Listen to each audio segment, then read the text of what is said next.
Titaniad, Chapter 2. A Story of the Banished.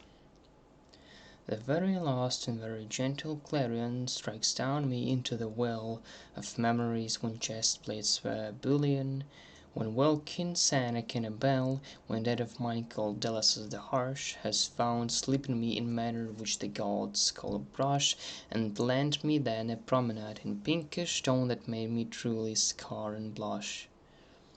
"Just listen, son," he said to me so calm that all of my exasperation has instantly gone. "I want to tell you why I now, exhausted, nervous, and cracked down, has suddenly arrived to you, to silently avow that horrid grievous meltdown which had necessitated me to drown, and to the freezing hands of death it has presented me in doubt. Along the gardens of Olympus we were jaunting with the sorrow. At the horizon showed cumulonimbus, and father started using time of mine that he had borrowed. As you might know, I used to be Poseidon's warrior unit, and once 2 guards of higher rank, incited by the mind-free blank, had plundered royal wallet, Hydrus and Aquatus to venture some sly spirits. They both deceived God by stealing his deep secrets. They took the saint book, for them 'twas Hydra mastery. Through upper waters they escaped the custody awaiting them within the deeps they couldn't even dim. For greatest hellish sin that even kind Poseidon, ocean lord, would not allow redeem. When larceny is discovered, Poseidon went amok. He swore the thieves would soon be turned to frogs. Myself, Athena, your birth mother, and Chryses, the friend of mine, of such compound we'd been put into the duty to return to shrine the aqua relic that had once inclined those 2 of treason to cut the tether line. We strode to lands of dragons, of mountains, of forests, and oughtn't to dismiss the rogues of which we thought the lowest.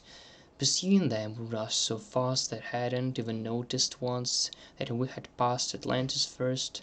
The pirates had observed the burst of ripple that we left on the surface of the water, and, as Oracles could have already said, it wasn't an adventurous even quarter. We felt the renegade's foul step when we were strolling through the Atlas's immortal gardens. We felt the filthy water trail among the sands of trees, and understood the presence of the former guardians. We felt that something scary was incoming, that very soon the fate would show the villains. We felt that we shall soon be witness to the things that had echoed, the objects of the grievance. The trees became no more, and rocks had just begun, envisaging my cruel lore, and life thenceforth containing no more fun. We stood in mountains that were somewhat breached between 2 largest continents, its cold dark stormy breach. We saw them standing there too. They looked at us with mere hope, and when the sky stopped being blue, and birds far outward slow flew, they spoke to us and tried to justify the wish to self-allope. Deeply delving into mind, invoked to us they thoroughly, besought they us to go with them, obeyed to their authority. They said Poseidon's power way too strong then was, to be apparent malefactors wanted war anew to cause. They confidently looking at the sky stretched out their heads. With utter noble prominence they raised their chancy heads, reporting ere all around they uttered a suggestion for us to go with them, and marked it with a finger gesture. Myself agreed, and Chryses with me, remembering the hate towards us both which our God had manifested in many cruel words. As outcast in water realm I never was in favour. Solemnity of my facade had always ruined days, and then I reckoned that betrayal to be newest harbour, so I had chosen rogue's lone path of out many other ways. The royal guardian Chryses had flown into a fury. He felt the horrid franticness attracting him alluringly. His father once upon a time was sent to bloody fray, His feeble limbs could not at battle too long stay, The obviousness her high majesty can ride to battle ground, His lifeless body beneath the heap of corses had been found.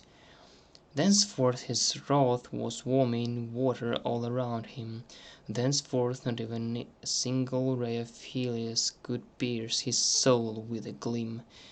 And that is why at that tumultuous moment he suddenly decided best that he was just enough too potent to say to them his solid yes. My wife, your mother's son, Vithina, told us she wouldn't come together.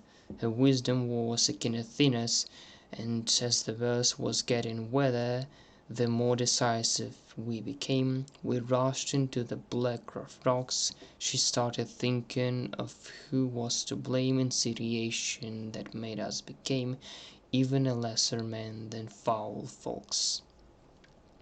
When everything was settled down, when everything was done, we four advanced under the drizzle barrage that was besmearing the sight to far-off lands that were so far off, that were so much lovely to the sun. For such a long and risky journey we had to save a bigger part of our might. But our journey wasn't long. Through droplets falling from high heaven, we learned that gods had sent a giant throne of other strong Valkyries who were equal to 111. For a week and 2 days long we tried to cover ourselves. Hephaestus, Poseidon, and Zeus himself were suffocating in scrutinizing search.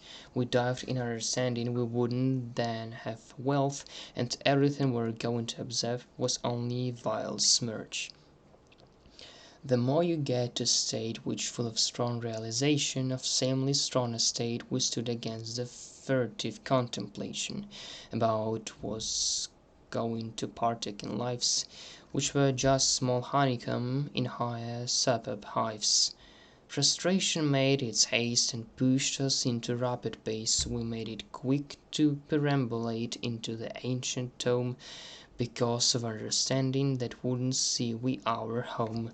But joy of ours couldn't last forever, there wasn't even it a joy. We had been caught and dispossessed of leather and punished like a little boy. We were standing on an off-white platform. It was so shiny white and cherishing for us. In fact, we were in a state intrinsic to a sunburned worm. Hephaestus's armor was glinting majesty of its bright brass. The tribunal of higher gods, so many of them were at that place. They all got at the pulpits, they all had same severe face. They looked at us with sheer condemnation, were hoping only for the death's salvation. All of their heads were shining under the sun. My son himself was looking at me like at Hun. I can't remember how what they had been declaring. My fate that time was showing me the things I wouldn't to be daring. Before the banishment occurred, my lord came near me, and for no words could be heard, he put his body on a knee. I know not why you all has done this thing, I don't. I can't get to perception why you have tied this knot. I know that power does corrupt those who possess it, and even if one does the opposite and wishes to assist, the influence of fear by corruption can throw his mind into a madness, thus causing all-round maledicted sadness. You're not the first, you're not the last indeed. You were overrun with thirst for strictly unallowed a seat. If were I the one to judge, I wouldn't send you to eternal drudge. You are so young, it's only a mistake. I know you're not the hawks, the ones that Zeus adores to dabble with its tongue. Alas, your lives these gods want fiercely to break. Your lives are just the cocks of these so cruel bucks.